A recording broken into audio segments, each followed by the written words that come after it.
Lo primero es pedir disculpas por el incidente que hemos tenido con el tema del horario. Es una cuestión habitual lo que nos pasa a la tertulia republicana, dada la gestión que se lleva en esta casa, que todo lo que no sea glamuroso pues no le interesa para nada.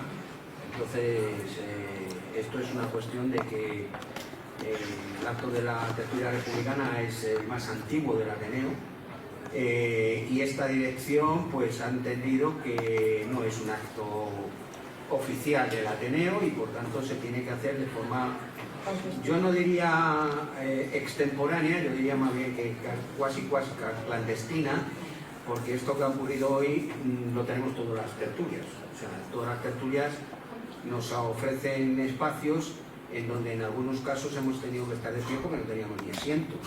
Entonces hemos vivido todo tipo de experiencias. Lo de hoy ha sido lamentable porque yo fui el que cogió esta sala antes de las Navidades. Me confirmaron que esta sala estaba disponible y cuando he venido esta tarde, cuando me he dado cuenta, el encargado me ha dicho que él ha venido hoy de vacaciones y se ha encontrado con el patio ya hecho. O sea, que había una sala que estaba ocupada, pero me ha dicho que a las 7:30 quedaba libre. Luego hemos subido y parece ser que no era de 7:30, que luego a las 8, en fin, bueno, ha sido un poco de mal ajuste. O sea, que por lo cual quiero pedir disculpas por estos incidentes, pero bueno, los que vienen habitualmente a la tertulia saben que estos incidentes pues son cotidianos. O sea, que no nos sorprende, desgraciadamente. Es lamentable que empecemos tan tarde, pero bueno, podemos ocupar este espacio y podemos hablar del tema que nos ocupa hoy, que creo que es de vital importancia, a pesar de que mientras unos están tomando copas y celebrando lo bien que se está llevando las cosas de forma familiar entre dos fuerzas políticas mayoritarias en España, pues aquí estamos hablando de los problemas reales de la gente, de lo que pasa en la sociedad y de lo que ha ocurrido en un incidente tan grave como lo que hemos vivido. Bien, para esta tertulia contamos con la presencia de 3 personas muy activistas, muy destacadas en toda la labor que se ha venido haciendo.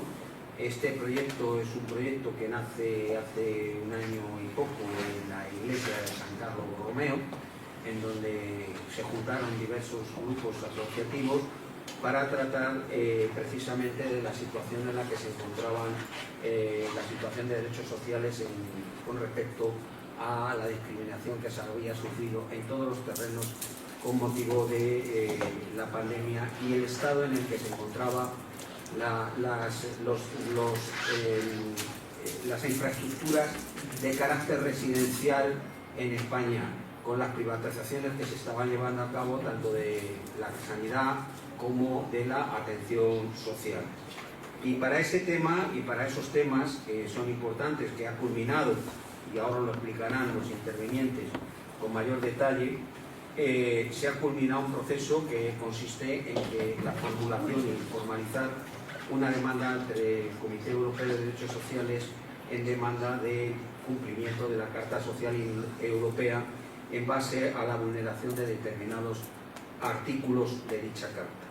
Para ello contamos con la intervención de Vicky Zonzunegui, que es directora de Epidemiología de la Universidad de California, una mujer súper acreditada en este ámbito y que es una referencia absoluta para cualquiera que quiera conocer exhaustivamente esta temática, con Juan Carlos Rois, que es abogado y que ya ha compartido con nosotros otra tertulia republicana en otros aspectos, y con Damián Caballero, que es el presidente de la plataforma de afectados de la enfermedad del hígado. Por tanto, yo no voy a tratar más, simplemente presentarlos, y por el orden de intervención que queráis podéis intervenir cuando os parezca.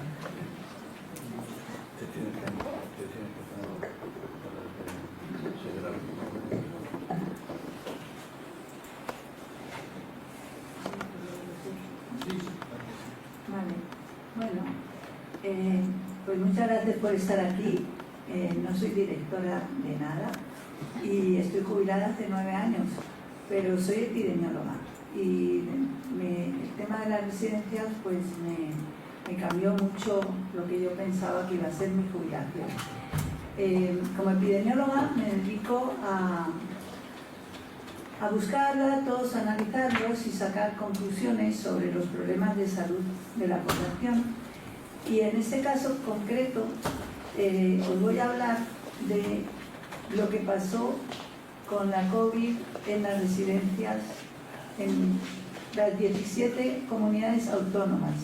No voy a hablar de las 17 porque estaríamos mucho rato, voy a intentar ceñirme a 10 minutos, pero lo primero deciros que España tiene 17 comunidades autónomas y en España hubo 17 epidemias. Y no tiene nada que ver lo que pasó en Madrid con lo que pasó en ningún otro sitio de España.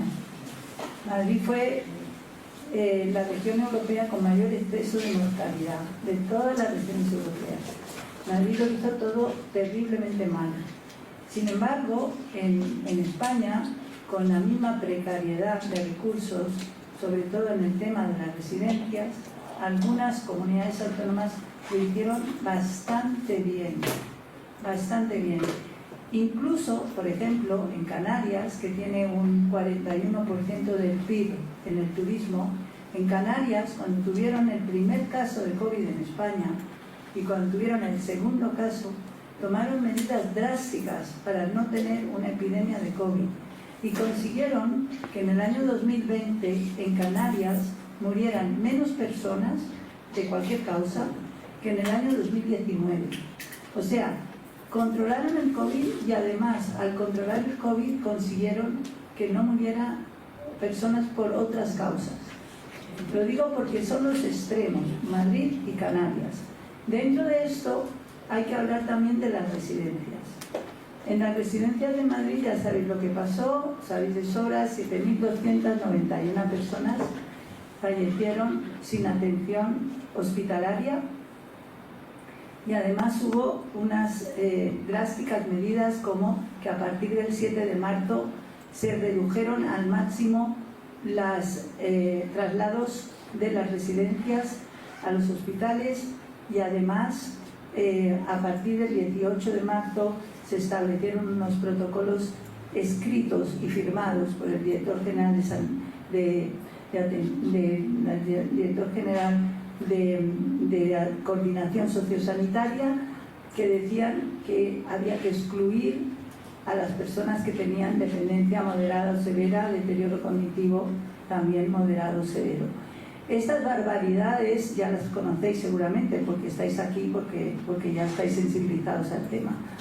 Entonces, lo que nosotros pretendemos ahora es hacer una denuncia, ahora lo explicarán bien los abogados, yo solo quiero explicar los datos, una denuncia sobre la desprotección de las personas mayores en situación de dependencia y otras poblaciones en situación de dependencia, porque por desgracia hubo en general una desprotección de las personas mayores, no solo las que vivían en residencias, sino todas las personas mayores y en especial las que estaban en situación de dependencia.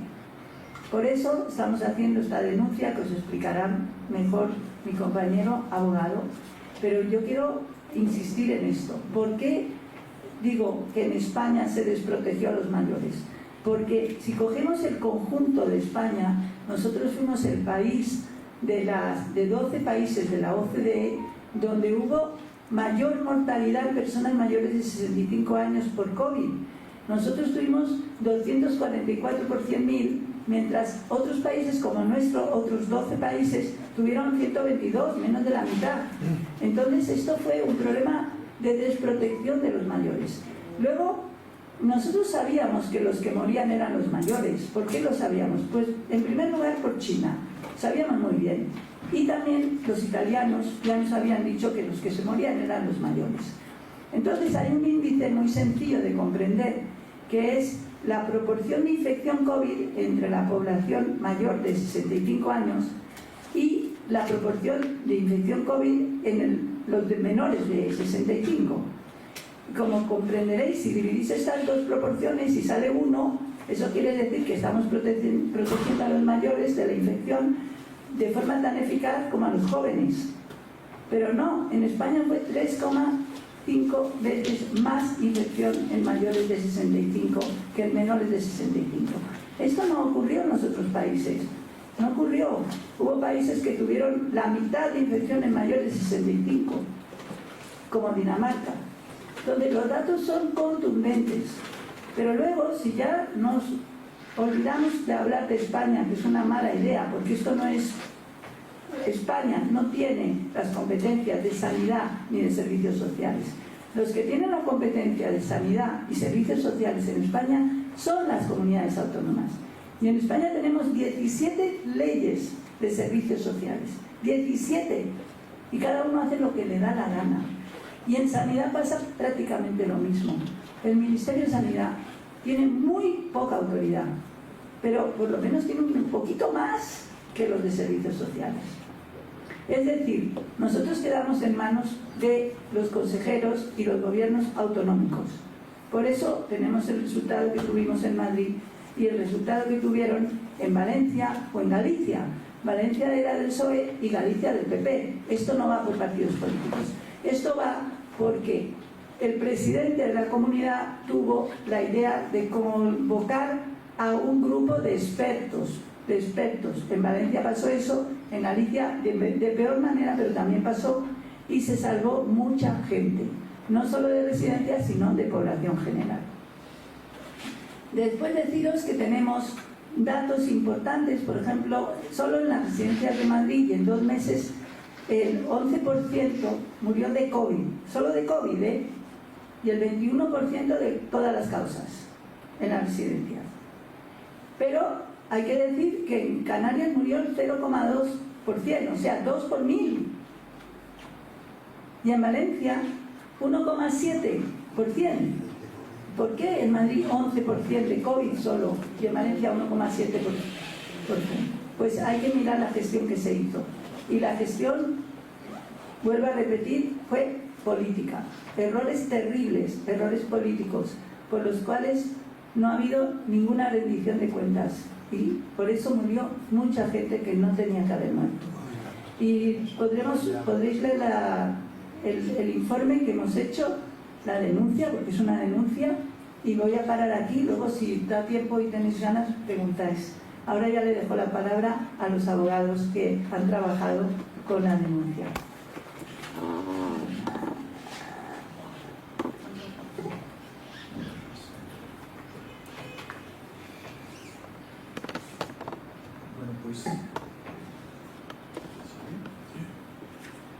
Pues muchas gracias por vuestra presencia. Yo voy a intentar un poco encuadrar lo que es la reclamación colectiva.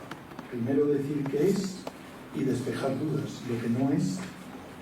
Segundo, decir para qué la hemos hecho y dar unas pinceladas del aspecto más jurídico que tiene esto, ¿no? Es decir, por qué le pedimos a un organismo supranacional que le imponga a España una decisión que le diga qué límites no puede sobrepasar en sus normas, de forma que esto que le diga lo cumplan o no los políticos, más bien no, se les pueda llevar a los tribunales a decir, oiga, estos tíos están incumpliendo unos están mínimos que impone una norma de carácter supranacional a la que España se ha comprometido, ¿vale?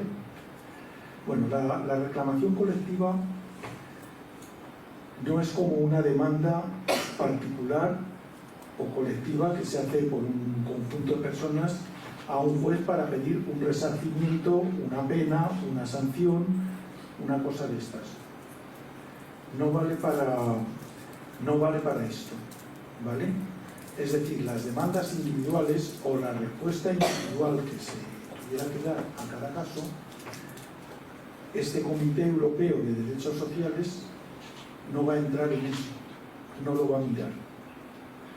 Lo que va a analizar este comité es si una gestión política y técnica se ha desarrollado con respeto a una serie de derechos a los que se ha comprometido España, derechos sociales, o si no se ha desarrollado conforme a eso. Y le va a imponer al Estado cómo debe regular para que no vuelva a pasar nada parecido. Es para lo que vale. De modo que la factura que está sin saldar todavía de todo el desaguisado que se montó, no la vamos a poder ir a pasarle la cuenta a los responsables de toda esa situación de forma como haría un tribunal de resarcimiento. Es una factura de otro orden, de orden moral, de orden político, de imponerles límites para que no los puedan rebasar, pero no vale para que esa factura sin saldar quede saldada de una manera más o menos aceptable, ¿vale? Es una acción colectiva que se plantea con esos términos. Obligar a que, ya que aquí no quieren cumplir con ciertas garantías mínimas, les digan desde un organismo que tutela pues lo que sería la Constitución Social de la OCDE, que es algo más grande, me refiero, que la Unión Europea, y que además tiene carácter vinculante, no como otras normas de la Unión Europea, como puede ser el Pilar Europeo o algunas otras cosas que no tienen carácter vinculante, son acuerdos políticos. Estos son normas jurídicas que les pueden obligar a cambiar leyes. Esta es la primera parte de lo que iba a decir. ¿Cómo hemos llegado hasta aquí? Pues había dos opciones. Una es, se le encarga un despacho de abogados que nos haga el papeleo, lo mandan al tribunal y que lo resuelvan. Y otra es, reunimos gente y hacemos un cruce de saberes, gente con distintas cualificaciones y saberes, desde la gente que ha sufrido el problema hasta la gente que son técnicos en distintas materias. Conformamos lo que le queremos decir a Europa en común, le damos a esto la orientación para llegar a este comité y decirle que resuelva sobre esta reclamación, y hacemos de este instrumento no solamente una demanda para que un tribunal nos dé la razón o nos la quite, sino un argumentario para empoderarnos de él. Es decir, para que esos derechos que están sin cumplir veamos que los estamos construyendo desde abajo, nosotras y nosotros, nos empoderemos en ellos y nos den o nos quiten la razón, sea nuestra causa de reclamación, de lucha, ¿vale? Es con ese fin con el que lo hemos hecho, y por eso hemos tardado un año, porque había que debatir, había que discutir, había que plasmar bien los hechos, había que documentarlos, había que pensar esto que tiene que ver con lo que dicen los artículos 11, 12, 13, 14, artículo E de la Carta Social Europea, y había que argumentarlo en términos de ustedes en su jurisprudencia han dicho que un Estado no puede denegar una prestación sanitaria a ninguna persona, que no se puede discriminar, han dicho esto, lo han dicho tales sentencias, bueno, no las llaman sentencias, este comité hace unas sentencias que las llaman decisiones, ¿vale? Pero eso es lo mismo, tiene carácter jurisprudencial, y con eso hemos armado una reclamación que es un tocho de unas 50 páginas que ahora vamos a llevar a ese comité, ¿vale? ¿Y qué es lo que le estamos diciendo al comité? Le estamos diciendo que los términos en que esa constitución de la OCDE de derechos sociales, la proclamación más avanzada que hay de derechos sociales de todas las cartas internacionales, ¿vale? Que sería la Constitución Europea más allá de la Unión Europea. Europa no solo es la Unión Europea, Rusia es Europa, otros países que no forman parte de la Unión Europea y están obligados, Canadá también está obligada, hasta Estados Unidos está obligada, que se pasa todo últimamente por el arco del triunfo, pero bueno, establece unos mínimos, pues decimos, en los términos en que se dice cuál es el derecho a la salud, aquí nos ha cumplido, pero lo más grave, con las legislaciones que tiene España, la de carácter estatal y las de carácter autonómica, es posible que ante cualquier otra circunstancia vuelvan a hacer lo mismo. Vuelvan a decir que hay unos de primera y otros de segundo. Unos que van a tener derecho a la sanidad y otros que no. Esto le estamos diciendo. Le estamos diciendo, además, otro artículo que consagra que todo el mundo tiene en igualdad de condiciones derecho a los servicios sociales y a los servicios sanitarios y a la seguridad social y a la previsión social, con una serie de garantías que están en la Carta de Servicios Sanitarios, Sociales, etc. Tampoco se ha cumplido de forma igual. Ha habido unos de primera para los que sí y otros para los que no. ¿Vale? Le decimos también que los de tipo asistencial tampoco se han cumplido. La gente que no tiene recursos también tiene estos derechos. No solo sanitarios, también sociales. Hay gente que no ha tenido asesoramiento, acompañamiento ante situaciones sociales muy graves. También ha habido ciudadanos de primera y de segunda. Y les estamos diciendo que también la proclamación del derecho o de la protección especial de la gente de edad avanzada tampoco se ha cumplido. Tampoco para estos todos somos iguales, ¿vale? Y que no se ha cumplido y que además, ante cualquier otra contingencia, nos pueden volver a contar el rollo, que es mentira, de que es que España no tiene recursos. Insisto que es mentira. España, por una parte, ha erosionado sus servicios públicos de la manera que todo el mundo sabe, pero el problema que hubo aquí no era de falta de recursos, era de discriminación. Son cosas distintas. Y les estamos diciendo que ha habido lo que llaman el artículo E de la Carta, una discriminación, que todos estos derechos de protección a la salud, a la sanidad, a los servicios sociales, a los servicios sanitarios, a la protección social, a la protección de la gente de edad avanzada, a la protección de los enfermos crónicos, a todas estas cosas, además del problema propio de que estos derechos, los mínimos que establece esta Carta, no se cumplen, tampoco se cumple la exigencia general que hace esta Carta Social de lucha contra la discriminación y la desigualdad. Esto es lo que le vamos a decir a Europa, con la pretensión de que Europa valore lo que pasó. No va a poder reparar nada, pero sí va a poder decir: tienen que legislar de esta manera. Me da igual que tengan 17 legislaciones sin armonizar, o que se pongan de acuerdo y hagan una cosa coherente, o lo que quieran, pero los mínimos que no pueden saltarse son estos. ¿Vale? Los políticos no tienen atribución para discriminar a nadie, para denegar prestaciones a nadie, para hacer circulares de este carácter, para desoír a los técnicos. No tienen esas atribuciones, no lo pueden hacer. ¿Vale? Y esa es un poco la Carta. Yo le paso a Damián y él los contará. Bueno, gracias, compañero.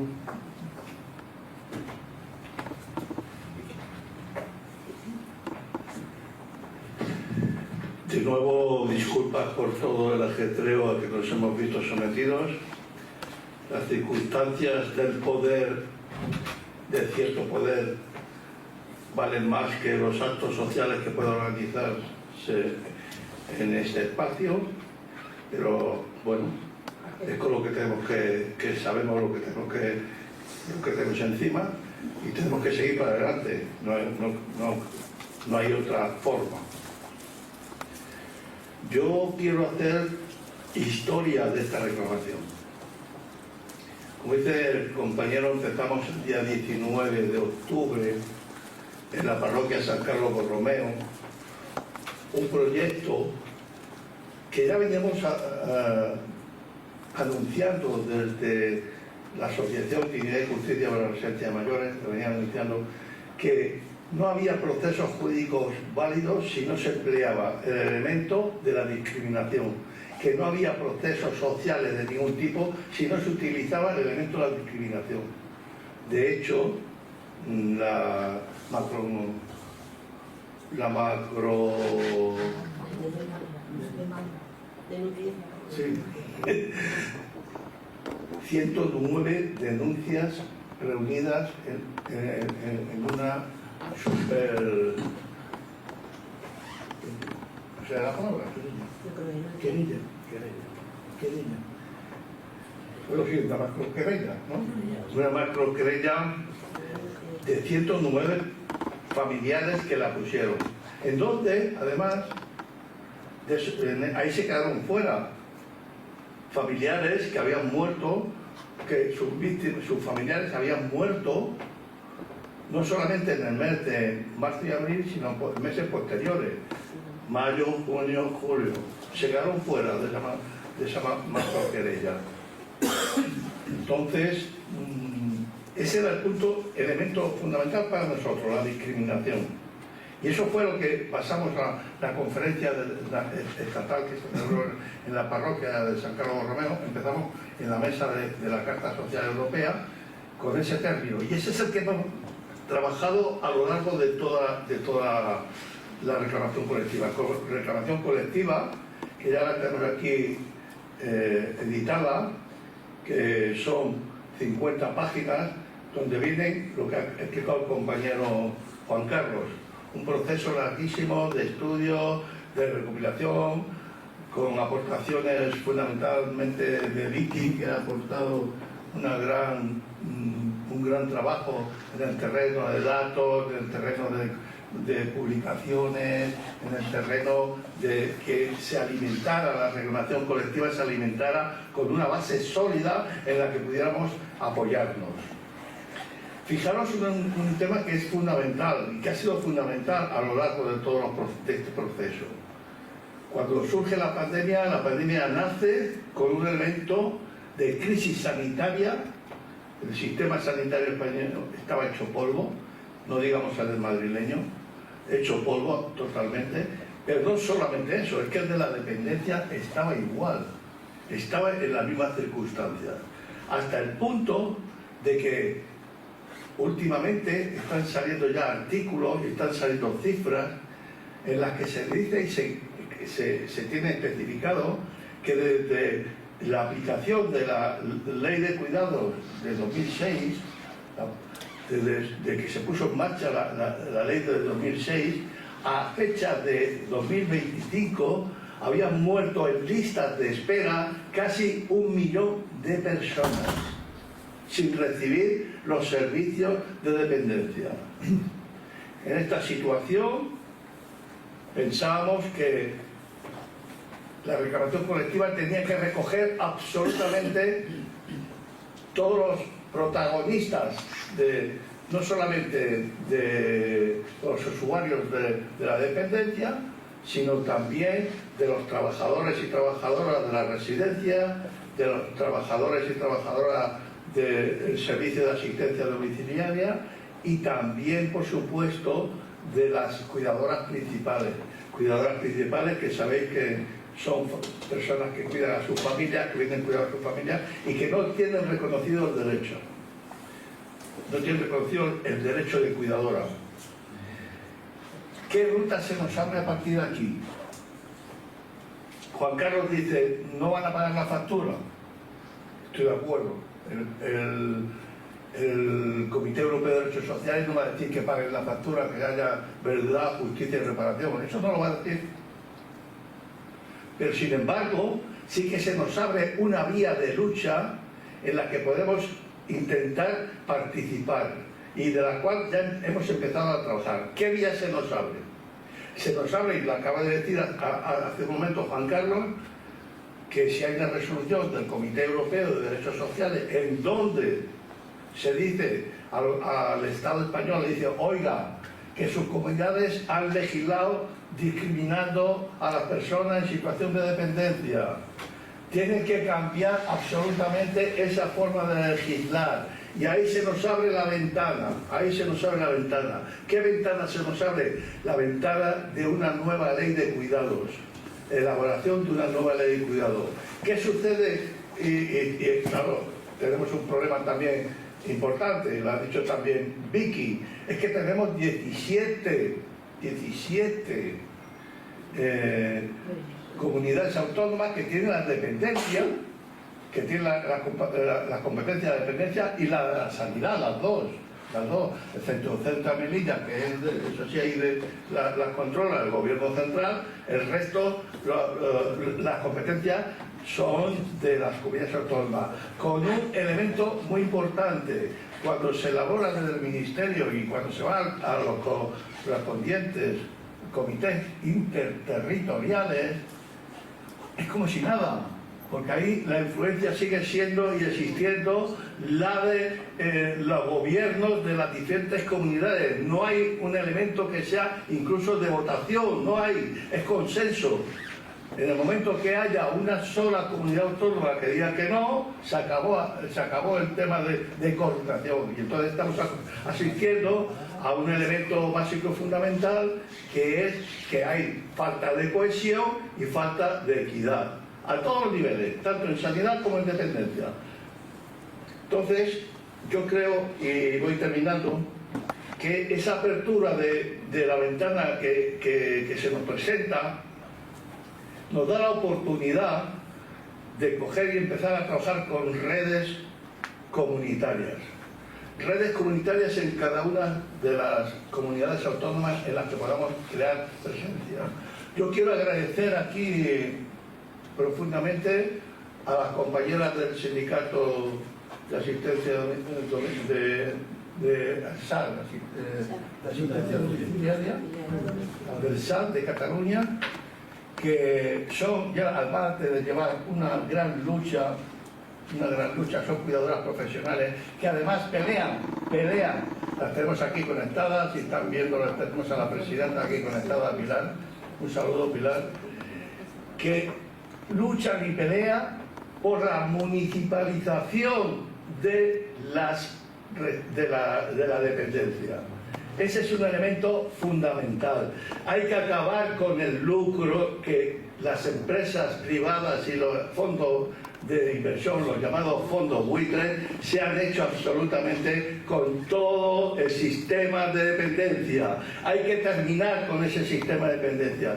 Y el único elemento que nosotros podemos tener aquí para lograr esos puntos es crear esas redes comunitarias en las cuales seamos capaces de ponernos de acuerdo con asambleas, con reuniones, con debates, en las que podamos presentar una ley de cuidados con puntos de obligado cumplimiento, que la ley marco, la ley, por ejemplo, la ley de Ustituy, que ha sacado Ustituy, bueno, bien, vale, pero el problema fundamental es que no hay puntos concretos de obligado cumplimiento para las comunidades autónomas, con lo cual deja la puerta abierta absolutamente a que se vuelva a repetir el saqueo. No sé si habéis visto hoy lo de la Comunidad de Madrid, los 61 millones, creo que sí, ¿no? Bueno, eso es permanente, es permanente. Es más, en 2023 fue el único año de los muchos que ha habido en donde a través del Ministerio de Igualdad se incrementó en un 128% la aportación del gobierno, su aportación a las comunidades autónomas. Pero, claro, llega el dinero a las comunidades autónomas y luego las comunidades autónomas hacen con ese dinero lo que les da la gana, menos dedicarlo al tema de la residencia. Bueno, pues un punto obligado de cumplimiento podría ser que ese dinero que tiene de aportación, que tiene la obligación de aportar el gobierno central, que sea para lo que tiene que ser, la dependencia, y no que sirva para tapar los agujeros o los negocios que tiene, sin ir más lejos, el tema de la señora Ayuso aquí con la Quirón. Acabo con unas cifras que creo que son importantes para que nos demos cuenta de la importancia que puede tener esta reclamación colectiva. Según datos del Inserso, hay más de 280.000 usuarios pendientes en lista de espera, de resolución, pendientes de resolución. 33.096 fallecidos en 2025 sin recibir servicios de dependencia. 3.328 personas fallecidas en el pasado mes de noviembre sin recibir la prestación. Ninguna comunidad autónoma cumple los 180 días para resolver el expediente de dependencia. Por encima de las 18 meses están Canarias, Andalucía. Aquí está el señor Bonilla, le podríamos haber dicho al señor Bonilla lo de los cribados y a decirle también el tema de los 180 días.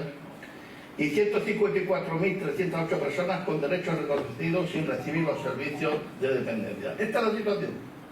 Y ante eso, lo que queremos es que esta reclamación colectiva nos pueda servir como puesta en marcha. Ya lo dije en la conferencia estatal del 19 de octubre del año pasado, que no se trataba de salir de allí diciendo con unas conclusiones maravillosas y no. Todo eso, si no se realiza todo el trabajo, si la resolución del Comité Europeo de Derechos Sociales no somos capaces de darle la motivación social y la creación de una lucha y de empoderamiento de todas las personas que participan en ello, no vamos a conseguir gran cosa. Así que lanzamos el tema. Próximamente presentaremos en Estrasburgo la reclamación colectiva y estaréis totalmente informados de todo este asunto. Muchas gracias.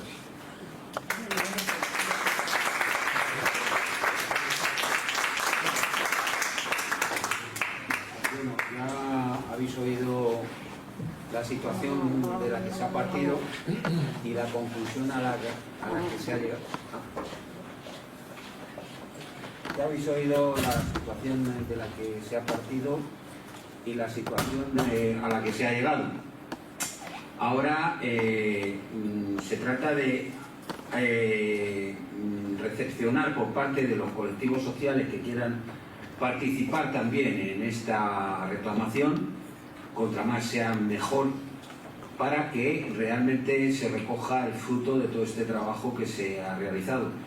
Como se puede observar, aquí de lo que se trata con esta reclamación fundamentalmente es, y básicamente, el que un estado de bienestar tiene que tener unos derechos fundamentales absolutamente protegidos. Y los derechos fundamentales más elementales, que es lo que está proponiéndose a través de esta reclamación en el Comité Europeo de Derechos Sociales, es precisamente el bienestar de personas que están más necesitadas de atención. Y no solamente las personas que están más necesitadas de atención, sin discriminación de ninguna clase, como ha dicho Juan Carlos, sino que además que todas aquellas personas que estén al servicio o trabajando para que esas personas tengan las mejores condiciones de vida sean absolutamente respetados y sus derechos sean verdaderamente contemplados con dignidad. Por tanto, eso es lo que se ha pretendido aquí, y ahora se abre un turno de palabra para aquellos que quieran intervenir o preguntar cualquier aspecto de lo que se ha expuesto y aclarar cualquier extremo de lo que se hayan dicho. O sea que tenéis la palabra, o sea, vosotros mismos. ¿Alguien quiere intervenir? Ramón. Yo la palabra primero. Sí. Le veo familiar. Apriétale a Ramón. Sí. Yo creo que es fundamental la movilización. Y entonces para conseguir la movilización hay que tocar todos los aspectos. Y hay que intentar salir en los medios de comunicación también. En aquellos No se escucha. en los que podamos. No se escucha. Bien. Entonces, lo que comentaba es que me levanto y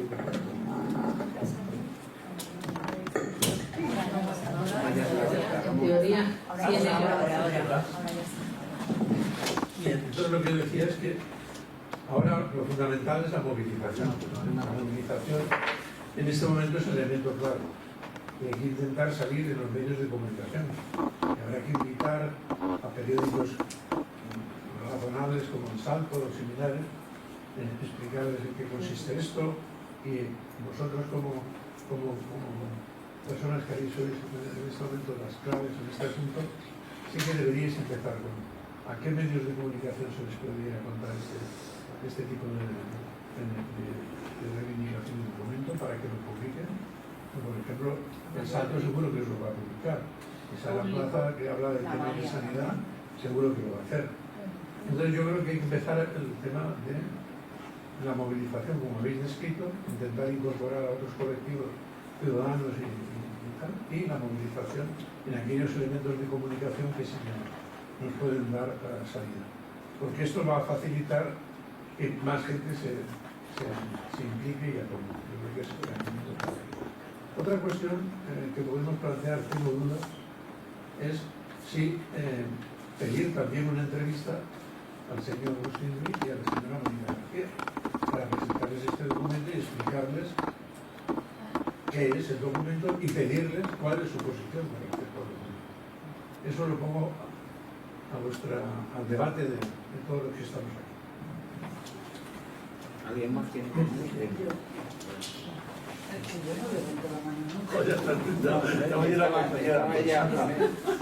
Bueno, luego vas tú. Tengo que tocar. No, está ya te lo hemos hecho. Bueno, pues yo Pero bájalo para que llegue a la voz. tanto en las residencias, todas las muertes que ha habido y las que sigue habiendo por falta de cuidados, porque no hay cuidados, no hay médicos, no hay gente que asista 12 y 14 horas y 40 horas que ha tenido un señor que ha muerto esperando en urgencias. No tenemos nada. Hay gente joven que yo creo que no tiene ni el título atendiendo. Una de las veces me atendieron a mí, me sacaron sangre y me estuvieron probando para enseñar a uno cómo se quitaba sangre y cómo se ponía sangre. Me llenaron los brazos de agujeros de sangre. Y vamos a ver, hace poco fui a urgencias por un tema, entonces me tenía que ver el cardiólogo. Me dijo de urgencias, vente mañana y que te vea el cardiólogo. A las 8 de la mañana, después de las 12 de la noche que salí de urgencias, a las 8 de la mañana llegué y el cardiólogo estaba enfermo, no me podía atender. Me tuve que ir a casa porque no había más cardiólogos en el Hospital Príncipe de Asturias, en Alcalá de Henares. Y esto es en todos los hospitales. No hay gente que nos atienda. Yo llevo 2 años esperando que me hagan esta revisión de cabeza, que tengo problemas de que se me puede reproducir y me puede afectar a partes del cuerpo. Y 2 años, desde el 2004, en septiembre me lo encontraron, en octubre me hicieron una prueba, luego ya en febrero, en marzo del 2025 me iban a hacer una, no me la hicieron. Pasó septiembre, tampoco me lo hicieron. Han dicho que en marzo del 2026 dijo, reclama, he reclamado en el Príncipe de Asturias, he reclamado aquí en Madrid, en la Gran Vía. Sin contestación ninguna, voy, denme las citas que tengo pendientes.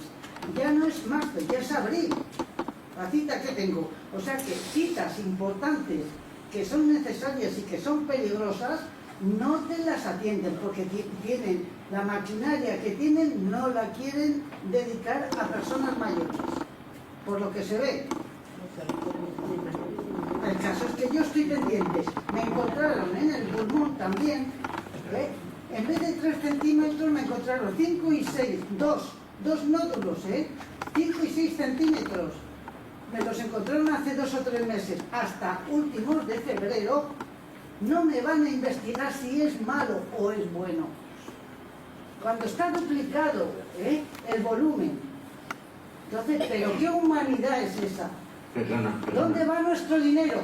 Perdona, una de las cosas que se ha tratado aquí es precisamente eso, es decir, la imposibilidad de que haya discriminación y que por edadismo no se maltrate a las personas, que todo el mundo sea tratado de la misma manera y de la manera más profesional y más ágil que se tenga que hacer. Para eso se necesita, como bien se ha explicado aquí, el que esta demanda va precisamente tendente a que la legislación sea modificada para que esos servicios sean verdaderamente adecuados y eficaces y rápidos. Es decir, ahora mismo todos padecemos la casuística de la tardanza en las citas, de las operaciones, etcétera, todos en general. Lógicamente, este paso que se quiere dar aquí es precisamente para que, de alguna manera, tanto el Estado español como Estado y las comunidades autónomas en las competencias que tengan, esas prácticas totalmente deplorables sean modificadas y sean establecidas de una manera en donde esos derechos que para mí son fundamentales o para nosotros son fundamentales sean respetados.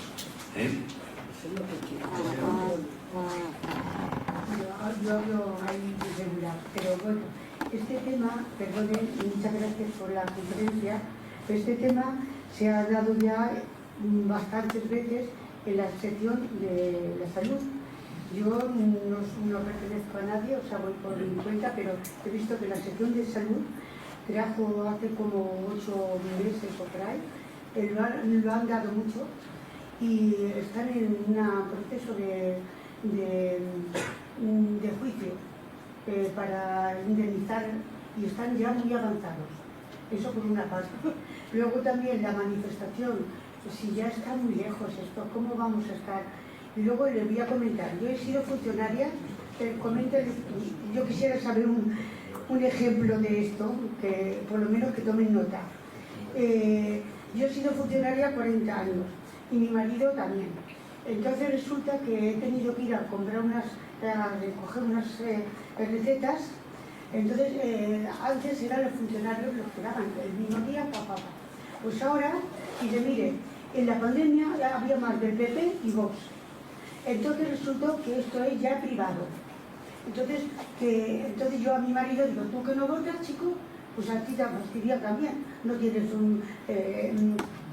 o sea, uno de los que tú, si hubieras votado al menos malo, hubiera salido lo que sea, ¿no? A lo mejor otro más diputado, pero si encima no votamos ni nada, pues entonces tenemos lo que tenemos. Incluso, perdone, porque es que es así. Y ya le digo yo que este de la sección de la salud es muy bueno y tenía que conectar con él. Es totalmente diferente a lo de el presidente y no sé cuánto.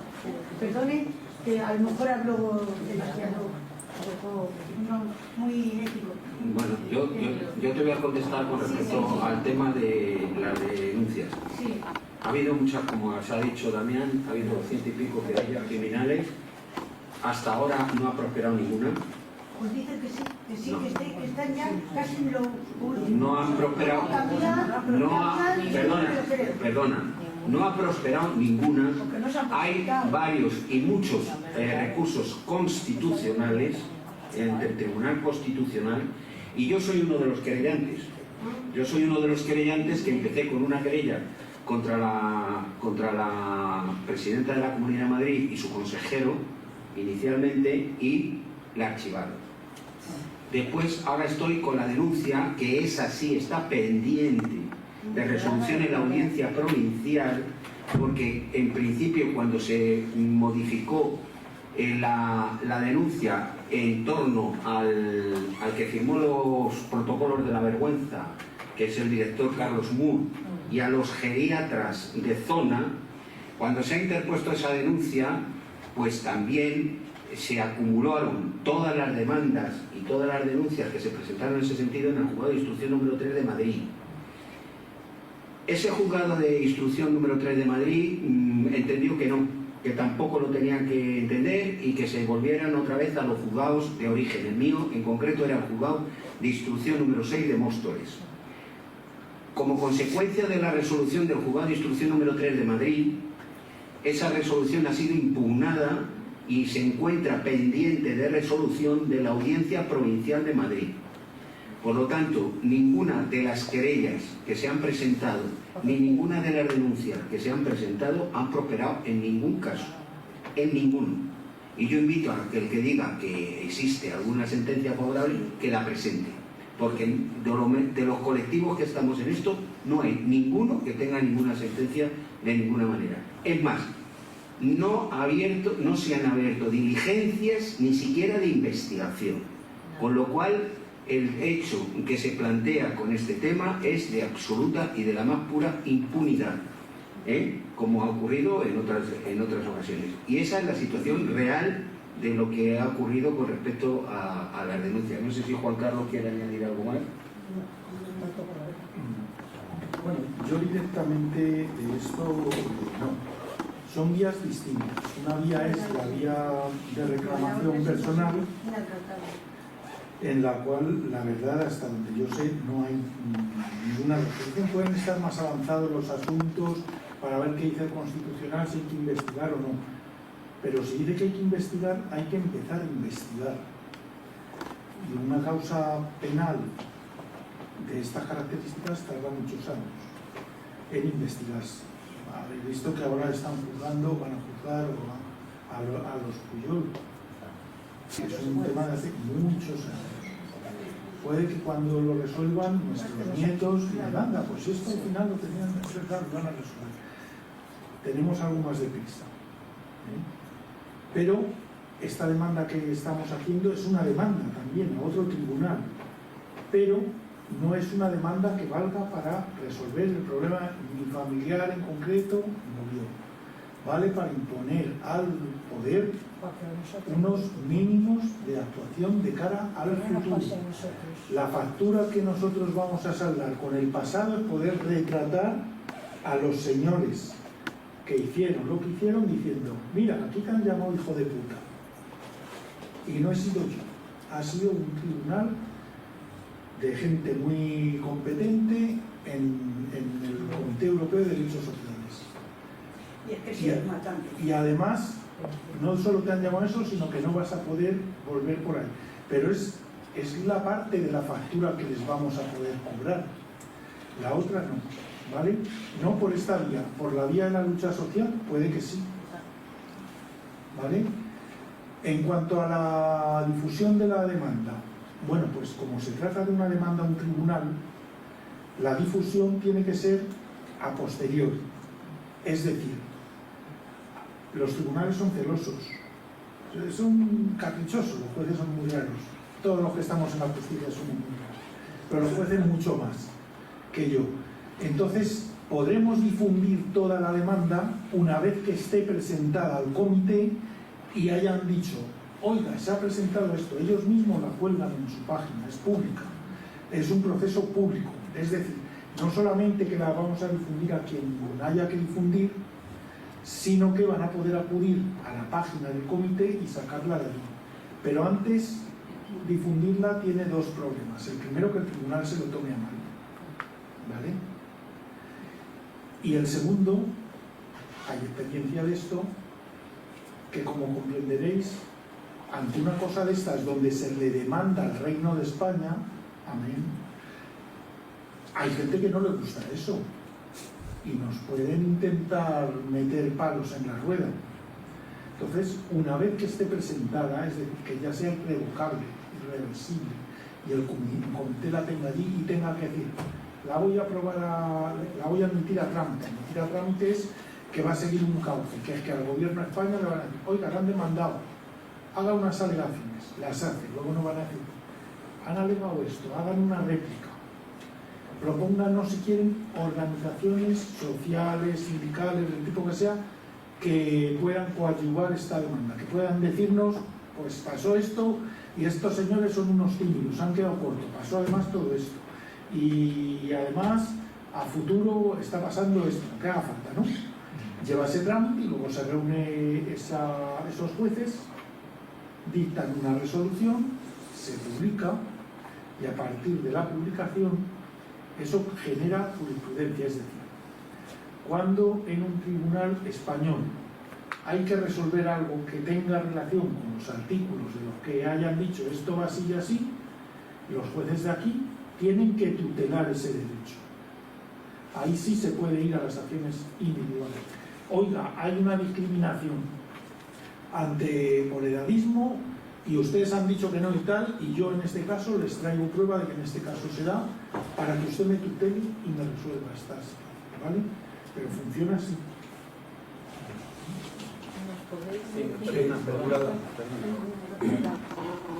Bueno, ahora más o menos me ha quedado un poco aclarado ahora, pero estaba un poco confuso para mí la información de que hay más de 30.000 personas dependientes discriminadas estas son relacionadas con la pandemia del COVID solamente, porque de acuerdo, y a través de esta demanda lo que vais a intentar también que todos los problemas que hay de la salud pública ahora que se está privatizando, que tenga una especie de impacto en esos privatización, porque eso ya me parece muy ambicioso, ¿no? A través de este caso, que es bastante gordo, tengáis que seguir a tener una influencia en cambiar la privatización de la salud que vuelva a ser pública. Y me parece bastante más unos pasos muy arriba ya más. Eso es difícil que lo diga el tribunal, pero sí puede decir lo que no puede ser es un negocio. ¿Vale? Eso es a donde van a llegar, porque hay otros regímenes donde hay artículo de la Carta Social Europea. Porque tenemos el caso este de cambiar otra vez la sanidad que vuelva a ser pública, que sea decente, ¿no? Que esté financiada. Más además, el otro paso que veo es complicado es que el gobierno central tenga la capacidad de unificar todo lo que vayan a hacer no la va a las tener, pero a todas las autonomías les va a imponer unos stand, es decir, van a tener que legislar con arreglo a esos stand. Podrán decir lo que quieran, hacer su ley propia y podrán ser muy distintas una a la otra, siempre y cuando respeten esos límites. Con relación a lo que dices tú de los 30.000, es que eso lo pusimos en la conferencia estatal como base, pero es el propio Inserso que habla, Vicky, de 34.000 o algo así, más de 30.000, 34.000. Es decir, que las cifras son reales y se refieren evidentemente a la pandemia. Que si nos queda grande la pelea de lucha, pues sí, compañeras, todas las peleas nos cuestan mucho. Las peleas nos cuestan mucho, muchísimo. Pero es una pelea que ya hemos creado la semilla. Tenemos ahí la semilla. Es que el proceso va a ser un proceso largo. Esto no ha hecho nada más que empezar con la edición esta, que luego lo admitan a trámite, que luego si no admitan a trámite hay que hacer un recurso, etcétera, etcétera. Pero cuando tengamos ese recurso, hasta que tengamos ese recurso, nosotros vamos a estar trabajando, porque nosotros no vamos a parar, no vamos a parar.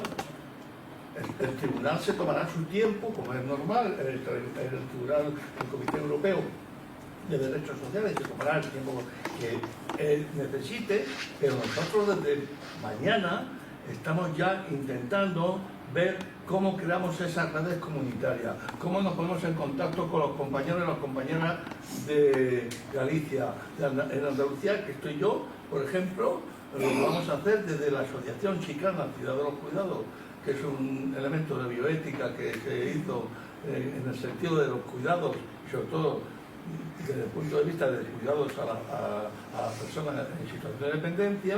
Vamos a iniciar un proceso para toda Andalucía, desde Cádiz. Entonces, en Madrid, las compañeros y compañeras de Madrid hacen el mismo trabajo, las compañeras de Aragón, las compañeras de Cataluña, las compañeras de Castilla-La Mancha, todas las compañeras que ahora tenemos, compañeros y compañeras que tenemos metidos en el proceso, si somos capaces de crear esas redes comunitarias, estamos dando un paso importante para cuando llegue la hora de que el comité acepte la demanda a trámite. A partir de ahí, que es como dice Juan Carlos, cuando podremos hacer todo lo que queramos, pero mientras tanto vamos a seguir trabajando con el tema de la reclamación colectiva nosotros, es decir, no vamos a publicitar el contenido de la demanda, no lo vamos a publicitar, pero sí vamos a trabajar sobre las bases que dice la demanda, porque eso es la importancia que tiene. Y la compañera, si la Asociación de la Salud quiere incorporarse al proceso, le abrimos la puerta para que entre perfectamente como a las compañeras de Marea, de residencias, a todas las compañeras y compañeros que están, a los trabajadores sociales, a los trabajadores de residencia. Este es un proceso que nosotros desde ya lo vamos a hacer, al margen de que el comité, cuando se reúna, decida lo que decida. Vicky, ¿querías decir? No, nada, ya. Yo quizás quería pediros a vosotros que deis unos plazos aproximados de cuánto se tardan en hacer estas cosas. Vamos a enviar este documento a Estrasburgo ¿Cómo lo vamos a presentar? ¿Cuánto tiempo tardan en responder? ¿Como medio? Bueno, no es a Estrasburgo, es a Bruselas. ¿Vale? La sede la tiene en Bruselas. Es una ciudad aburrida, pero es donde están.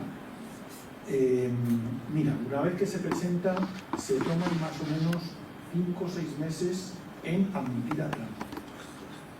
Una vez admitido a trámite, le requieren al gobierno para que haga unas alegaciones. Por la experiencia que yo tengo en otra reclamación colectiva, que va más adelantada, que se planteó, que es contra la ley del ingreso mínimo vital, ¿vale? Por ser una ley hecha contra los pobres. Esa es una poco y la cañada también, que es otra reclamación. El gobierno de España pide plazo, porque nunca tienen plazo los pobres, para contestar, y se tiran otros 6 meses.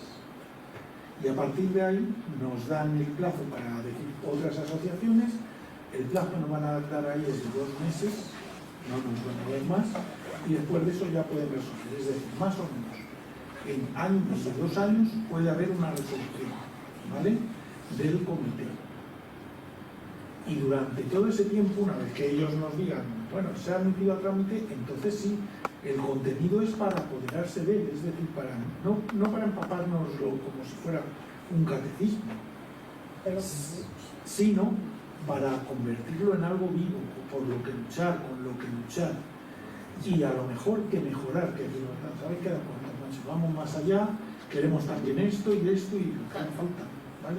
Pregunta, porque en ese periodo me imagino que si hay una organización, un sindicato que quiera hacer aportaciones, esas las puedo hacer. Desde el momento en que nos den el plazo, en que conteste el gobierno y nos den derecho a la réplica, nosotros lo que hemos hecho siempre en las réplicas es decir, oigan, y ya que estamos, el gobierno nos dice que todo es muy bonito y no sé qué, y ya que estamos, pidan información a hacemos listados de gente para que consigan, bueno, porque informen.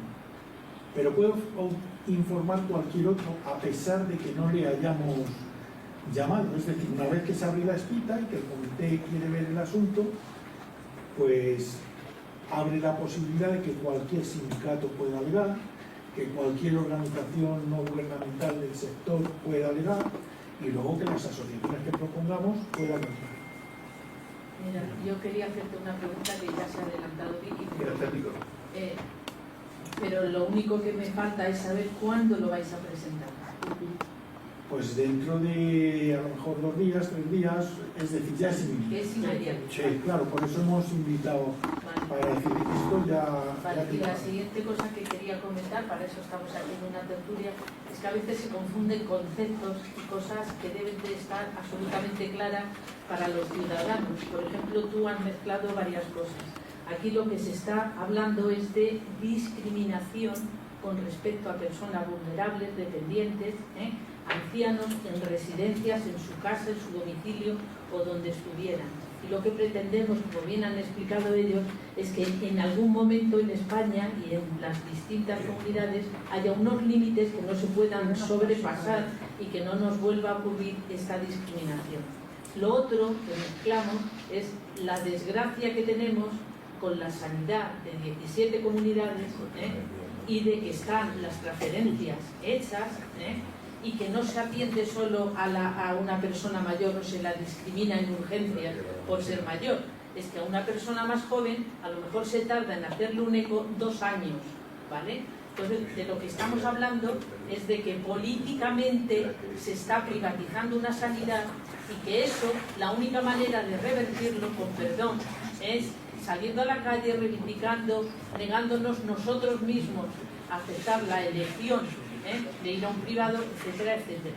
Y consiste en que a lo mejor con esto podemos aprovechar alguna línea que no puedan sobrepasar las comunidades cuando van a un consejo interterritorial y la líder, que es la ministra de Sanidad, dice hay que hacer esto y dice uno yo no lo hago, el otro no lo deja de hacer, y también hay que exigirle al Ministerio de Sanidad que sepa que es líder y que puede utilizar, por ejemplo, la alta inspección para poner blanco sobre negro, esta comunidad no hace esta cosa que es absolutamente necesaria en sanidad.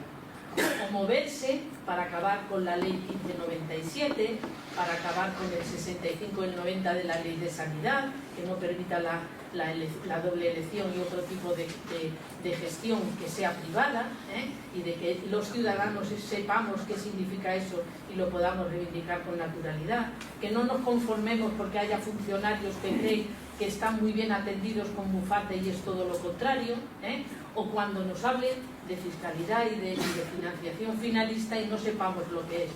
Ni más ni menos que el gobierno central se lo da para la sanidad y la señora Ayuso lo hace para un chiringuito de fiestas, de taurinos o de lo que sea, ¿entendéis? Entonces son cosas completamente diferentes y hay que relacionado y hay que luchar por ello. Rosa. Perdona, que no te había... Me gustaría intervenir un pelín, pero es un poco complejo porque soy investigadora del tema, llevo un tiempo. Entonces, así lo que, como también asesoro a veces, pues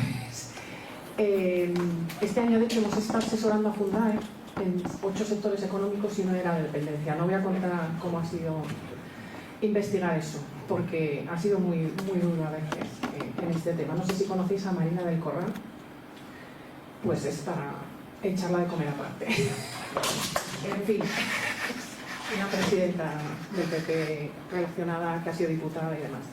En fin, la cuestión que me trae un poco es que bueno, yo empecé en Inglaterra investigando temas de apoyo a gente dependiente y demás, y ellos llevaban desde hacía como 30 años el sistema universal de sanidad ya implantado en el país. De hecho, nuestro sistema universal de sanidad se trasladó desde Inglaterra el que tenían ellos. El NHS se implantó en España. ¿Qué pasó con el NHS inglés, el Sistema Nacional de Sanidad inglés? Que vino la Thatcher y demás y lo han fastidiado, ¿no? Pero era muy bueno. Y una cosa que ha tenido es que, gracias a que también es un país que no tuvo una dictadura cercana, avanzó mucho en derechos sociales y derechos de la gente y demás. Total, que ellos han tenido la oportunidad de avanzar mucho el cuarto pilar del estado de bienestar. Es decir, que ellos ya estaban, en el 2000, cuando yo estuve allí investigando, con un estado de bienestar que ya hacía lo que se dice el enfoque de cuidados en la comunidad. Y eso consiste en que se desinstitucionaliza a la gente, se busca que la gente no esté encerrada, porque realmente tampoco es de derecho, ¿no? Que porque tú tengas una serie de circunstancias te encierren, ¿no? Y porque además ya se había demostrado científicamente que no era lo que daba más calidad de vida. A posteriori yo me vengo aquí y empiezo a estudiar, investigar con el Centro Nacional de Epidemiología y demás temas de calidad de vida, pero también validamos escalas con gente con Alzheimer, con gente con Parkinson, etcétera, porque a día de hoy ya hay instrumentos científicos donde que tú puedes pasarle a gente que te puede decir cómo tiene o qué calidad de vida tiene, ¿no? Aunque a priori pues estas personas tengan unas circunstancias de un deterioro cognitivo o de no sé qué. A día de hoy, por ejemplo, en niños se puede saber, porque ellos responden a estas escalas que están validadas, es decir, que han pasado unos test poblacionales y una serie de cosas, si por ejemplo han tenido un abuso sexual, porque si hay gente que se horroriza, o no, los niños están mintiendo cuando dicen esto. No, señora, es que hay unas escalas que tú les pasas ahora a día de hoy a los niños y te dicen si este niño ha sido abusado o no ha sido abusado, por ejemplo. Y es muy científicamente fiable, ¿no? En este sentido también pasa eso con gente con esta situación, ¿no? Con deterioro cognitivo, cualquier otro problema de neurodegenerativo, que es lo que más se da cuando hay una población ya más envejecida. Entonces se busca que la gente reciba lo mejor en función de un enfoque en derechos, un enfoque de derechos humanos y demás. ¿Qué pasa? Que a raíz de que en España tampoco ha habido una trayectoria democrática muy grande, por no decir casi nada, pues es verdaderamente autoritaria la sociedad. Y esta mentalidad de que la gente que tiene este tipo de problemas participe o tenga voz, no está aceptada. Yo creo que lo que se podría hacer también, aparte de movilizar, o sea, sensibilizar o difundir esta reclamación, es sensibilizar a la vez en esto, en que la gente tiene que tener voz, que la gente tiene que ser partícipe de la toma de decisiones en relación a sus cuidados, de la toma. Además, ya hay una estrategia estatal de cuidados en la comunidad que se preocupa de que la gente esté desinstitucionalizada, y yo creo que ¿por qué hay que ir a ello? Hay que, yo creo que dar unas pautas, una explicación de por qué es mejor que la gente esté desinstitucionalizada en cualquier situación, ya sea por un problema de neuroepidemiología como lo que estudiábamos en el Centro Nacional de Epidemiología, o por un problema de gente que tiene sufrimiento mental, que lo hay también, ¿no? Entonces, ¿no? Porque en España es que se institucionaliza sistemáticamente y además de una manera muy peligrosa, porque en España aún se ata a la gente. Se ata a la gente no solo en centros donde supuestamente eran psiquiátricos que se han cerrado, pero que se llaman hermanitas de no sé qué de la caridad, y atan, sino en el Hospital de la Paz atan. O sea, en el Hospital de la Paz atan, porque conocemos un caso relativamente cercano de una persona con un ictus que le han atado, o sea, el año pasado, ¿no? Y entonces, bueno, pues ¿qué pasa? ¿Por qué se sigue dando esto, por ejemplo, de las ataduras? Porque es un problema de calidad asistencial, es una falta de personal, es una falta de ética, es una falta de formación, etcétera, ¿no? Yo creo que se puede a la vez de hacer la reclamación, me parecería interesante hacer esto, ¿no? Esta sensibilización. Perfecto, Clara, muchas gracias. Hay un tema que, antes que no vayáis, por favor, hay un chat que tenemos que se llama Reclamación Colectiva. Los compañeros y compañeras que queréis estar en este chat, pasáis por aquí cuando terminemos, dais vuestro número de teléfono y vuestro nombre y se os incluye en ese chat. De esa manera vais a estar informados de todo lo que vamos haciendo. Compañera. Bien, creo que de todo lo que habéis comentado, una conclusión yo creo que es indiscutible, y es que el sistema sanitario, como otros sistemas, es algo que no es que esté cayendo porque sí, porque hay disfunciones, sino simplemente porque se pretende que sea así. Es algo en lo que yo creo que yo al menos estoy convencida. Termina por ser el sistema sanitario algo bastante peligroso, y da igual que sea público y privado, porque se aplica el mismo tipo de sistema de, sí, control y seguimientos, pero en definitiva es la medicalización continua. Es verdad que también las intervenciones quirúrgicas también por edad te van marcando cuándo sí, cuándo no. O sea, poco a poco creo que no sé si tendrán en las leyes, pero eso creo que responde a otro tipo de política superior. Cuando hablo de público y privado es porque se puede tener experiencia, yo no la tengo afortunadamente, del tipo personal, pero por ejemplo la gente funcionaria es muy fácil, así que no han ido a la seguridad social y van a las entidades privadas o privatizadas. El sistema es igual de terrible, las citas igual. Bueno, sí, incluso en algunos sitios peor, pero la falta de experiencia en la sanidad pública la podemos ver también, porque el sistema MIR es algo que ya desde hace 10 años empezaron a debilitarlo, impidiendo que hubiera prórrogas de los médicos más, o sea, los médicos mayores, no se les prorrogaba después de la jubilación, con lo cual los equipos cada vez sí son más jóvenes, pero no tienen maestros que les puedan enseñar. Siempre habrá médicos magníficos, pero la experiencia es un grado, y eso no se está produciendo. Conclusión, a mí me parece muy bien que lo que está institucionalizado en cuanto a la vía jurídica, bueno, pues se puede hacer lo que sea. Cuando algo necesitas 2 años para que simplemente se llegue a poner para que se resuelva el órgano, pues bueno, sabemos que eso no da solución a nada. Por encima de todo está la política de hechos consumados.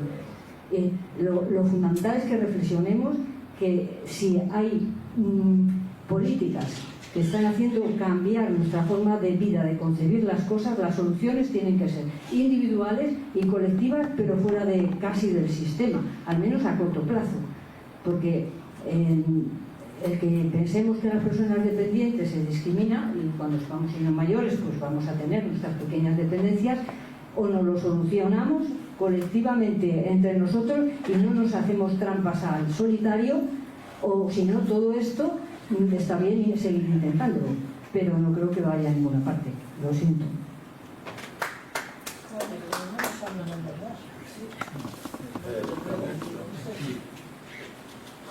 Precisamente esta reclamación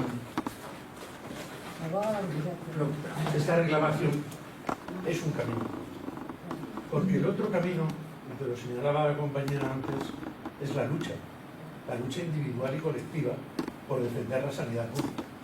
Eso es otra cuestión. Esto es un camino que es básico, porque es la única manera de poder sentar las bases de una, y ellos lo han explicado muy bien, de una legislación que ampare, limite y controle la aplicación de leyes en las diferentes comunidades autónomas para la dependencia. Es clave, porque no podemos hacerlo de otra manera. Entonces, no, tienes que separar los elementos. Uno es este camino, que es válido, sensato y responsable, y otro buen camino, que es el de la lucha por conseguir una sanidad pública. Porque no es un problema de sanidad pública y sanidad privada. Es que la sanidad tiene que ser necesariamente pública, porque no puede ser un negocio. Porque cuando es un negocio, la sanidad se derrumba por dentro. Porque toda la estrategia de estos gobiernos que hemos tenido ha sido debilitar la sanidad pública. ¿Debilitar la sanidad pública de qué manera? Recortando la financiación. Porque no es un problema de que haya residentes o no.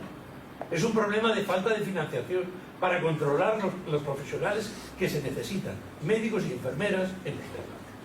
Y es un problema de financiación en las residencias. Porque el problema no es un problema de calidad, porque los profesionales den o no calidad. Es que no hay profesionales. Es que resulta que en una residencia tienes una persona para cuidar a 40 o 50. ¿Y sabes lo que hacen? Lo que hacen es sujeción, pero no coaptando, sujeción química, con medicamentos para tener a los pacientes, a los pobres ancianos dotados. Ese es el problema. Por lo tanto, hay que diferenciar de una manera clara y rotunda, y como ciudadanos solo tenemos un camino: la movilización, la calle, protestar. No tenemos otro camino. Y ese es el camino que hay que hacer. Y no debatir un camino, que es un camino absolutamente magnífico, y es el único que podemos dar. Y que los compañeros que han tenido esta idea, hay que felicitarles por su trabajo.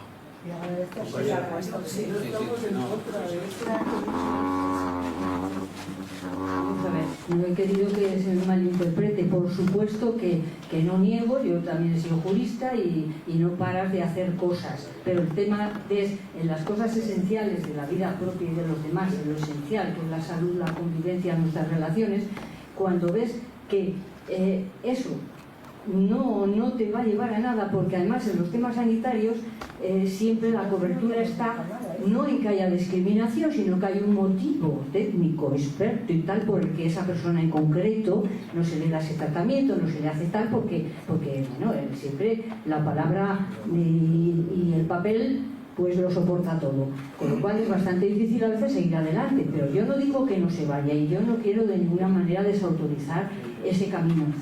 Yo lo que quiero es llamar la atención de que las cosas están siendo cada vez tan graves que una ley, que sea las leyes, pues las leyes es que hasta muchas de ellas hasta son bonitas, o sea que, pero cómo se interpretan, cómo se aplican, no es suficiente. Y en lo que es individual e inmediato, que son los temas de salud, tenemos que primero reflexionar si verdaderamente el acudir a ella a veces nos asusta más, porque a mí me parece muy bien cuando uno está enfermo o se siente enfermo, pero todo lo preventivo es bastante sospechoso, porque yo veo que a aquel que va siempre le encuentran algo a partir de una determinada edad y En algunos casos es un negocio, pero en otros son medidas políticas. Tiene que haber un proyecto, porque si no las cosas no llegarían a este extremo. Y cuando yo hablo de que tenemos que tomar nuestras posiciones, también es que nos tenemos que plantear lo que ha dicho, en fin, esta compañera antes, la que me ha, en fin, a la que ha hablado antes que yo. Tenemos que empezar a olvidarnos de las institucionalizaciones, porque eso nos puede llevar no solo a no darnos soluciones, sino a que si ese es el único camino, el camino está sometido quizás a unos fines inconfesables. Porque también nosotros podemos ayudar a nuestros mayores, a nuestros dependientes, podemos llevar un tipo de vida en el que también entre nosotros podamos darnos lo que en una institución estamos viendo que no quieren darnos. Y puede ser un tema de pura supervivencia, no sé. Por acabar, yo estoy de acuerdo con que esto es una lucha muy instrumental. Es decir, esto es una herramienta y no es una solución, ¿vale? Yo soy jurista, pero soy muy desacatador de la ley. La desacaté desde joven. Me negué a hacer la mil. Me negué a la prestación sustitutoria. Me he negado a todo. Y creo que el camino es pero hay que usar también los instrumentos que tenemos. Y este instrumento quizá no nos va a valer para que nos den o nos quiten la razón los jueces. A mí me da igual lo que digan los jueces. La construcción de la sociedad la hacemos en la sociedad, pero es una herramienta que nos puede valer para tener un argumentario que hoy no tenemos, y es un argumentario de apoderarnos de los derechos, es decir, de que esto no es una rogativa que se le hace a Dios o a quien sea, ay, deme una... No, esto lo conquistamos, pero tenemos que tener el argumentario, tenemos que tener el relato, y lo que nos da esto es el relato con independencia de lo que nos diga el tribunal. Si nos dice que sí, para luchar con el sí. Y si nos dice que no, para luchar con el no. ¿Vale? Esa es la pretensión con la que hemos hecho esto. Es decir, por eso os decía al principio, esto se podía haber hecho de otra manera. Se lo encargan a un abogado, que es un técnico, hace pi, lo que dice el tribunal, no sé qué, se lo manda, nos hubiéramos ahorrado una hora. Hubiéramos construido el tejido social y político, hubiera servido para que la gente piense que este derecho no nos lo dan, sino que lo tenemos que construir. Pues no hubiera servido, nos hubiéramos vuelto a lo que se va a que un árbitro ajeno al conflicto te diga quién tiene la razón. Yo lo veo así, y por eso es instrumental, por eso no es finalista, es decir, nos diga lo que nos diga el tribunal, lo importante es, durante el tiempo que tarde en decirnos lo que sea, cómo construimos ese apoderarnos de que la sanidad no es una cosa que nos tenga que dar el Estado, que la tenemos que construir como comunidades. ¿Vale?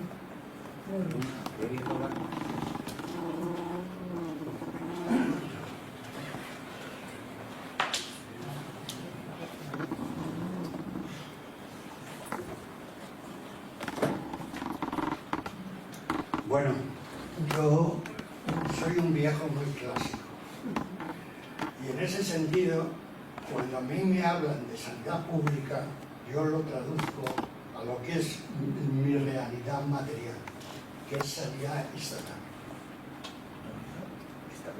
Que de pública no tiene nada, es una sanidad estatal, de un estado de clases, de un estado de clases que aplica la sanidad en forma de clases, como lo aplica todo. En realidad está en su íntima estructura e institucionalización la discriminación en general hacia los pobres y en general, por supuesto, a los dependientes. Ese es un punto. Por otra parte, tengo muchísimo miedo a todo lo que viene de arriba, a todo lo que venga de la OMS, que como ya hemos visto, vino los tratamientos genocidas en la pandemia, paracetamol y a casa, y cuando tengas una neumonía, medicamentos no comprobados de su terapia positiva. Eso ha causado más muertes que nada en la pandemia. Y soy microbiólogo. Entonces, realmente pienso que todo lo que venga de arriba me da mucho miedo. Ahora la OMS ha aprobado una ley que todos los países tienen que aplicar sus protocolos. Es una organización como la OMS que depende de Bill Gates y que es quien da la aportación para que funcione, de la fundación de Bill Gates. Me da mucha ictericia que nos digan desde la Comunidad Europea lo que tenemos que hacer. No es la Comunidad Europea, esto no tiene que ver con la Comunidad Europea. Bueno, el caso es que se pongan protocolos desde una... y que sea, en realidad, uno de los problemas que hay es que se ha ido a deshacer la libertad médica. Los médicos han estado sistemáticamente amenazados de que si no cumplen los protocolos que vienen de arriba, ser castigados. Eso no es así. No,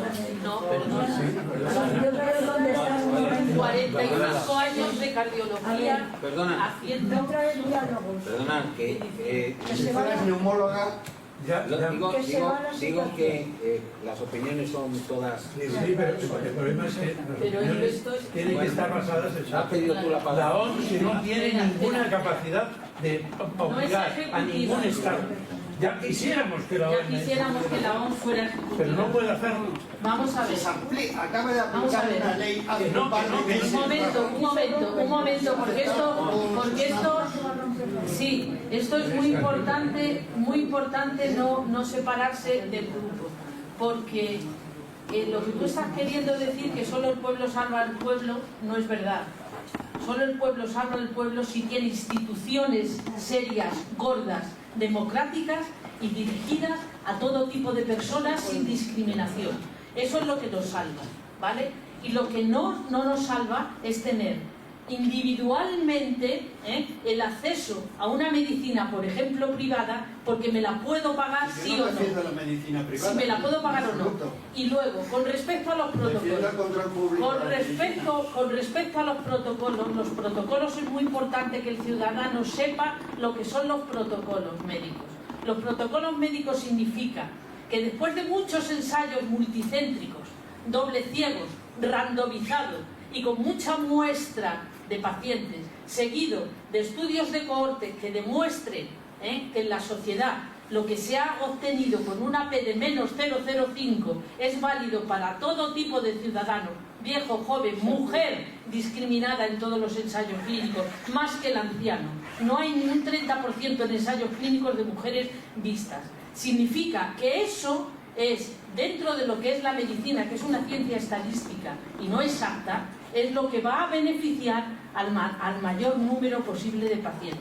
De tal manera que si yo tengo un infarto, tengo que llevarle en menos de 6 horas a que le abran una arteria, porque está absolutamente demostrado que estoy salvando miocardio, fracción de eyección, y que ese paciente, me da igual si es Bill Gates o el del pozo del tío Raimundo, se va a poner en pie otra vez para hacer su vida con bienestar razonable. Esos son los protocolos, y los hay en neumología, en neurología, en cardiología, en epidemiología y en todas las guías del mundo. Y todo aquel que se sale del protocolo y hace lo que le da la gana, está haciendo mala praxis. No le está preocupando el paciente, no le está preocupando su vida social, no le está preocupando su actitud mental y no le está preocupando su enfermedad. Eso es así, lo tiene que entender todo el ciudadano. Y todo ciudadano debería saber, cuando por ejemplo tiene una entidad, todo el mundo habla y dice, me he comprado un Volkswagen. A mí el Volkswagen me cuesta mucho trabajo decirlo, pero estenosis invitral no lo dice ni Dios. Y tiene que empoderarse y saber qué enfermedad tiene y exigir que se le cumpla el protocolo, como aquí, en París, a un pobre, a un viejo, a un sano y a un enfermo. Y eso es lo que tenemos que hacer. Cuando hablamos de institucionalizar, hay que saber qué se debe institucionalizar y qué no. Porque desgraciadamente hacer un cateterismo y salvar un infarto tiene que pasar por una institución y por un cateterismo. Y esto es así, no es de otra manera. Es lo que hemos ido aprendiendo con años de evolución científica para el mejor el mejor hacer de todos los ciudadanos. Y eso hay que entenderlo, y eso es por lo que estamos luchando, porque cuando tú vayas a un hospital, procure no institucionalizarte, salvarte con el mejor protocolo que haya científico basado en la evidencia, para que tú te vayas a tu casa a opinar lo que te dé la gana y hacer tu vida con bienestar. ¿Entiendes? Eso es lo que estamos haciendo. Eso es lo que yo llamo pensamiento aquí. Eso es lo que estamos haciendo. Muchas gracias. Vamos a ver, ¿queréis aclarar alguna cosa? Bueno, son las 9:25, perdonar el tiempo que eso. Si hay una última palabra o alguien que quiera intervenir, pero brevemente, ya como última opinión, puedo hacerlo, y si no, muchas gracias por haber asistido y de verdad agradeceros la paciencia que habéis tenido por el día un poco tan hermoso que hemos tenido. Muchas gracias a todos.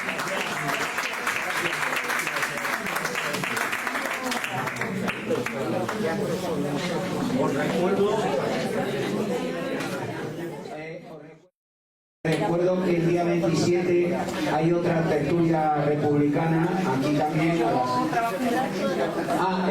Hay un acto de la agrupación republicana el día 27. Sí.